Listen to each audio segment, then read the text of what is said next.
તો આજે મિત્રો જાણીશું આપણે દ્વારકાની આજુબાજુમાં જોવાલાયક સ્થળો। તો અમારા વિડીયોમાં તમે લાસ્ટ સુધી બન્યા રહેજો। ચાલો વિડીયોની શરૂઆત કરીએ।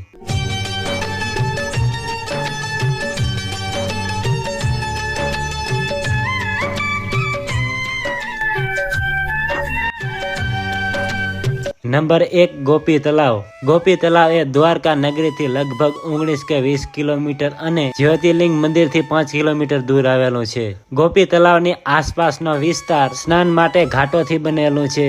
દ્વારકાનું પ્રસિદ્ધ ગોપી તળાવ શ્રી કૃષ્ણ અને ગોપીઓની ભક્તિ સાથે જોડાયેલો પવિત્ર તીર્થ સ્થળ છે।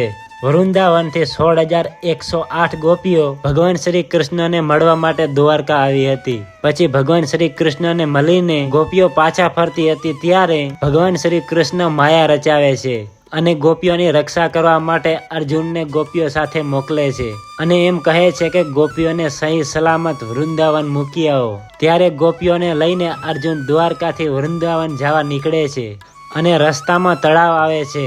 એ જ તળાવ જેને આજે આપણે ગોપી તળાવના નામે ઓળખીએ છીએ। આ તળાવમાં બધી ગોપીઓ સ્નાન કરવા માટે જાય છે। ત્યારે ભગવાન શ્રી કૃષ્ણએ પોતાની માયા રચાવી અને હાથની હથેળીથી ભીલ લોકોને ઉત્પન્ન કર્યા અને ભગવાન શ્રી કૃષ્ણએ આ ભીલ લોકોને એમ કીધું કે તમે જાઓ અને અર્જુન અને ગોપીઓને તમે લૂંટી લો। ત્યારે ભીલ લોકો આ તળાવ પાસે આવે છે અને અર્જુનના તીર ધનુષ અને ગોપીઓના આભૂષણ અને વસ્ત્રો બધું લૂંટી લે છે। ત્યારે ગોપીઓને ખબર પડી ગઈ કે આ ભગવાન કૃષ્ણએ કંઈક માયા રચાવી છે। ત્યારે ગોપીઓ અને અર્જુન ભગવાન શ્રી કૃષ્ણને યાદ કરે છે। ત્યારે ભગવાન શ્રી કૃષ્ણ ત્યાં આવે છે। ત્યારે ગોપીઓ એમ કહે છે કે અમારા વસ્ત્રો અને આભૂષણો લૂંટાઈ ગયા છે। હવે અમારે આ જ તળાવમાં મોક્ષ જોઈએ છે અને અમારે આ તળાવમાં સમાઈ જવું છે। ત્યારે ભગવાન શ્રી કૃષ્ણ 16,108 ગોપીઓને આ તળાવમાં મોક્ષ આપે છે અને તેમના શરીરને માટી બનાવી દે છે, જેને આજે આપણે ગોપી ચંદનના નામે ઓળખીએ છીએ। આજે પણ ગોપી તળાવમાં પીળી માટી જોવા મળે છે। નંબર 2 નાગેશ્વર મહાદેવ। ગુજરાતના દેવભૂમિ દ્વારકામાં આવેલું નાગેશ્વર જ્યોતિર્લિંગ ભગવાન શિવના 12 જ્યોતિર્લિંગમાંનું 10મું સ્થાન ધરાવે છે। અહીં 85 થી 86 ફૂટ ઊંચી ભગવાન શિવની પ્રતિમા આવેલી છે અને વિશાળ બગીચો પણ આવેલો છે। શિવ પુરાણ અનુસાર આ સ્થાન દારૂકા વન તરીકે ઓળખાતું હતું। એક સમયે દારૂકા નામની રાક્ષસી તેના રાક્ષસ પતિ દારૂકા સાથે જંગલમાં રહેતી હતી।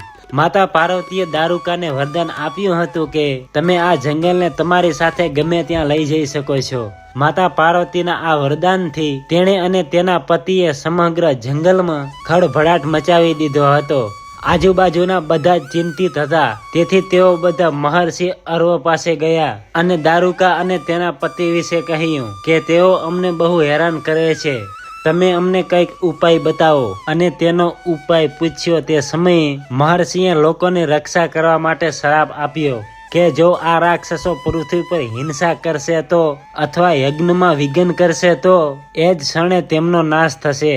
દેવતાઓને પણ આ વાતની જાણ થઈ। પછી તેઓએ રાક્ષસો પર હુમલો કર્યો। તે બાદ રાક્ષસો વિચારવા લાગ્યા કે તે દેવતાઓ સાથે યુદ્ધ કરશે તો તે જ સમયે તેમનો નાશ થશે અને જો તેઓ યુદ્ધ કરશે તો યુદ્ધમાં અમે પરાજય પામીશું। તે વિચારી રાક્ષસો જંગલને લઈને સમુદ્રમાં રહેવા લાગ્યા। આ બાદ દારૂકાના મનમાં એક વિચાર આવ્યો અને તરત જ તે જંગલને ઉપાડીને સમુદ્રની વચ્ચે લઈ ગયો। પછી રાક્ષસો સમુદ્રની વચ્ચે આરામથી રહેવા લાગ્યા। પણ એક દિવસ ઘણી હોડીઓ એ જંગલ તરફ આવી રહી હતી અને તેમાં માણસો સવાર હતા। રાક્ષસોએ એ માણસને જોયા અને બંધક બનાવ્યા અને એક બંધકોમાં સુપ્રિયા નામનો એક ભક્ત હતો। બંધક હોવા છતાં તે જેલમાં જ ભગવાન શિવની પૂજા કરતો, નિયમિત પૂજા કરતો અને પૂજા કર્યા વગર ભોજન પણ ગ્રહણ ના કરતો। સુપ્રિયાએ બાકીના બીજા બધા બંધકોને ભગવાન શિવની પૂજા કરવાનું શીખવ્યું। પછી તેઓ બધા બંધકો ભગવાન શિવની દરરોજ પૂજા કરવા લાગ્યા। બધાએ ભગવાન શિવનો ઓમ નમઃ શિવાયનો જાપ ચાલુ કર્યો। ત્યારે રાક્ષસ દારૂકને આ વાતની જાણ થઈ। ત્યારે એણે સુપ્રિયાને કહ્યું કે જો તું શિવની પૂજા ચાલુ રાખીશ તો હું તને મારી નાખીશ। તે જ સમયે સુપ્રિયાએ ભગવાન શિવનું સ્મરણ કર્યું। ભોલેનાથ તેમના ભક્તોને દુઃખમાં જોઈને તરત જ પ્રગટ થયા। ભગવાન શિવે એક જ ક્ષણમાં તમામ રાક્ષસોનો નાશ કર્યો। દારૂકા આ જોઈને સ્તબ્ધ થઈ ગયો અને તેની પત્ની દારૂકા પાસે દોડી ગયો। એ સમયે ભગવાન શિવે વરદાન આપ્યું કે આજથી ચારે વર્ણ બ્રાહ્મણ, ક્ષત્રિય, વૈશ્ય અને શૂદ્ર પોતાના ધર્મનું પાલન કરી શકશે. અહીંયા રાક્ષસોને સ્થાન નથી. ભગવાનની આ વાત સાંભળીને દારૂકા ડરી ગઈ અને માતા પાર્વતીની સ્તુતિ કરવા લાગ્યા. દારૂકાએ માતા પાર્વતીને પોતાના વંશનું રક્ષણ કરવાનું કહ્યું. ત્યારે પાર્વતીજીએ તેમને આશ્વાસન આપ્યું અને ભોલેનાથને કહ્યું કે જો આ રાક્ષસોના બાળકો હોય તો તેઓ આ જંગલમાં રહી શકે છે. હું ઈચ્છું છું કે તેઓ પણ આ જંગલમાં રહે. આ રાક્ષસોને પણ આશ્રય આપો, કારણ કે મેં આ દારૂકા રાક્ષસીને વરદાન આપ્યું હતું. તે સમયે ભગવાન શિવે તેમની વાત માનીને કહ્યું કે હું મારા ભક્તોની રક્ષા કરવા માટે કાયમ અહીંયા બેઠો છું. શિવજીએ કહ્યું કે જો કોઈ મારી પૂર્ણ ભક્તિથી પૂજા કરશે તે ચક્રવર્તી રાજા કહેવાશે. એ સમયમાં સતયુગમાં વીરસેન રામનો રાજા હશે, જે મારો પરમ ભક્ત હશે. જ્યારે એ ભક્ત મારા દર્શન માટે આ વનમાં આવશે ત્યારે ચક્રવર્તી સમ્રાટ બનશે. આ રીતે ભગવાન શિવ પોતાના ભક્તોનું હંમેશા માટે કલ્યાણ ઈચ્છતા હતા. ત્યાં નાગેશ્વર જ્યોતિર્લિંગના સ્વરૂપે સદાય માટે અહીં બિરાજમાન થયા. એમ કહેવાય છે કે આ મંદિરની મુલાકાત લેવાથી વ્યક્તિ ભગવાન શિવને વ્યક્તિગત રીતે જોઈ શકે છે. બધા ભક્તોની મુશ્કેલીઓ મુક્ત થાય છે અને મોક્ષ પ્રાપ્ત કરે છે. જ્યારે પણ મિત્રો તમે દ્વારકા આવો ત્યારે આ જગ્યાની મુલાકાત લેવાનું ચૂકતા નહીં. નંબર 3, સુદર્શન સેતુ. સુદર્શન સેતુનું નામ શ્રી કૃષ્ણના ચક્ર પરથી રાખવામાં આવ્યું છે. ભગવાન કૃષ્ણ સાથે જોડાયેલા પ્રતીક અને તેમની આસપાસ સદાય બિરાજમાન રહેતા સુદર્શન નામના આશીર્વાદ રૂપ સન્માન આપવા માટે આ નામ નક્કી કરવામાં આવ્યું છે. આ બ્રિજ ઓખા મુખ્ય ભૂમિને પવિત્ર બેટ દ્વારકા સાથે જોડે છે. વડાપ્રધાન નરેન્દ્ર મોદી દ્વારા 25 ફેબ્રુઆરી 2024ના રોજ આ બ્રિજનું ઉદ્ઘાટન કરવામાં આવ્યું હતું. પુલની કુલ લંબાઈ 2320 મીટર છે અને ફૂટમાં ગણીએ તો 7612 ફૂટ છે. જ્યારે આ સુદર્શન સેતુ પુલ નહોતું ત્યારે લોકો નાવ દ્વારા બેટ દ્વારકાની મુલાકાત લેતા હતા. નંબર 4, ભડકેશ્વર મહાદેવ. દ્વારકાના અરબી સમુદ્ર કિનારે આવેલું 5000 વર્ષ જૂનું ભડકેશ્વર મહાદેવનું મંદિર સ્વયંભૂ શિવલિંગ છે. આ શિવલિંગ પર સમુદ્ર સ્વયં જલ અભિષેક કરે છે. દ્વારકા ગયા હો તો ભડકેશ્વર મહાદેવના દર્શન કર્યા વિના પાછું આવવું નહીં. આ એટલું અદ્ભુત, અનોખો અને ભક્તિમય જગ્યા છે. આ દ્વારકાના છેવાડે અરબી સમુદ્રના કિનારે એક નાનકડા ખડક પર ઉભેલું છે. આ મંદિર દ્વારકાધીશ મંદિરથી માત્ર 2 કિલોમીટર દૂર ગીતા મંદિર અને રૂક્ષ્મણી મંદિરની બિલકુલ નજીક આવેલું છે. ભડકેશ્વર મહાદેવ મંદિર એક ધાર્મિક સ્થળ નથી, પરંતુ તે એક ઊંડો ઇતિહાસ પણ ધરાવે છે. આ મંદિર દ્વારકાની નજીક સૌરાષ્ટ્રના સંદર્ભમાં આવેલું છે અને તેનો ઉલ્લેખ પ્રખ્યાત બુક 16થી બહારવટિયામાં જોવા મળે છે. પુસ્તકમાં વર્ણલ છે કે ઓખા બંદરના વીર બહારવટિયા જોધા માણેક અને મૂળુ માણેકે અંગ્રેજો સામે વિદ્રોહ કર્યો હતો. આ વિદ્રોહ દરમિયાન તેઓએ લાંબા સમય સુધી આ ભડકેશ્વર મહાદેવ મંદિરમાં રહ્યા હતા. આ જગ્યા તેમના માટે માત્ર આશરાનું નહીં, પરંતુ તેમના લડતનું એક પ્રતીક પણ બન્યું હતું. આ રીતે ભડકેશ્વર મહાદેવ ધર્મ, ભક્તિ અને સ્વતંત્ર સંગ્રામની યાદગીરીને એક સાથે સમાવી લે છે. એક એવું સ્થળ જ્યાં આસ્થા અને બહાદુરીનો સંગમ થાય છે. આજે પણ આ મંદિર સૌરાષ્ટ્રના લોકો માટે શ્રદ્ધા અને ગૌરવનું પ્રતીક છે. આ મંદિરની વાત કરીએ તો લોકો કહે છે કે આશરે 5000 વર્ષ પહેલા સમુદ્રમાંથી જ સ્વયંભૂ શિવલિંગ પ્રગટ થયું હતું. એટલે આને આજે ભડકેશ્વર મહાદેવના નામે ઓળખીએ છીએ. વળી કેટલાક લોકો એમ પણ કહે છે કે આદિ શંકરાચાર્યજીએ આને શોધીને મંદિર બનાવ્યું હતું. આ જગ્યા ગોમતી નદી, ગંગા અને અરબી સમુદ્રના સંગમ જેવી છે. ત્રિવેણી સંગમનું પ્રતીક ભગવાન શ્રી કૃષ્ણના દ્વારકા યુગથી જોડાયેલી માન્યતા છે. કેટલીક કથાઓમાં એવું પણ સાંભળવા મળે છે કે કુરુક્ષેત્ર યુદ્ધ પહેલા ભગવાન શ્રી કૃષ્ણએ મહાદેવની અહીંયા આરાધના કરી હતી. એટલે આ જગ્યા તો બહુ પવિત્ર છે. સૌથી મજાની અને અદ્ભુત વાત એ છે કે જૂન જુલાઈના સમયમાં જ્યારે સમુદ્રનું પાણી ઉપર આવે ત્યારે સમુદ્ર પોતે જ મહાદેવનો જલ અભિષેક કરે છે. મંદિર આંશિક રૂપે પાણીમાં ડૂબી જાય છે, પણ લિંગનું તેજ તેમજ ચમકતો રહે છે. ભક્તો આને જોઈને કહે છે કે સમુદ્ર પણ ભોળાનાથની ભક્તિ કરે છે. મંદિર નાનું છે પરંતુ બહુ સુંદર અને શાંત. મંદિર અંદરનું શિવલિંગ નાનું છે પણ અત્યંત તેજસ્વી છે. નંબર 5, સોનાની નગરી. બેટ દ્વારકામાં આવેલા ભગવાન શ્રી કૃષ્ણના મંદિરથી માત્ર 2 મિનિટની દૂરી પર સોનાની દ્વારકા પાવનધામ મંદિર આવેલું છે, જેને ગોલ્ડન દ્વારકા તરીકે પણ ઓળખવામાં આવે છે. અહીંયા તમે સવારના 9 વાગ્યાથી સાંજના 7 વાગ્યા સુધી આવી શકો છો, અને આ સોનાની નગરી જોવા માટે 40 રૂપિયાની ટિકિટ લેવામાં આવે છે. આ મંદિરને અંદરથી કાચનો ઉપયોગ કરીને સુંદર રીતે બનાવવામાં આવેલું છે.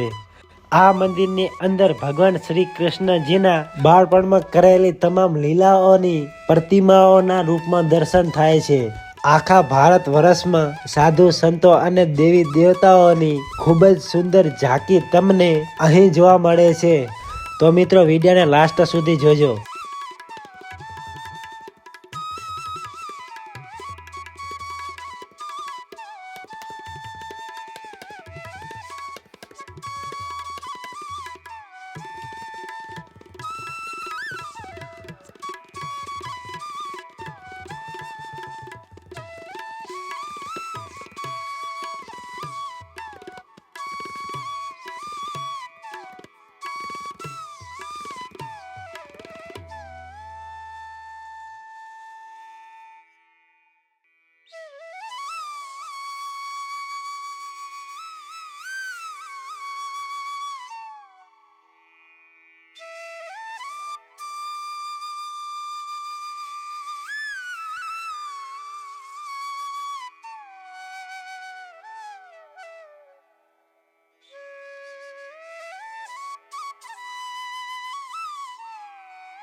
મિત્રો, તમને અમારો વિડીયો કેવો લાગ્યો કોમેન્ટ કરીને જરૂરથી જરૂર જણાવજો અને કોમેન્ટમાં જય શ્રી કૃષ્ણ લખી દેજો.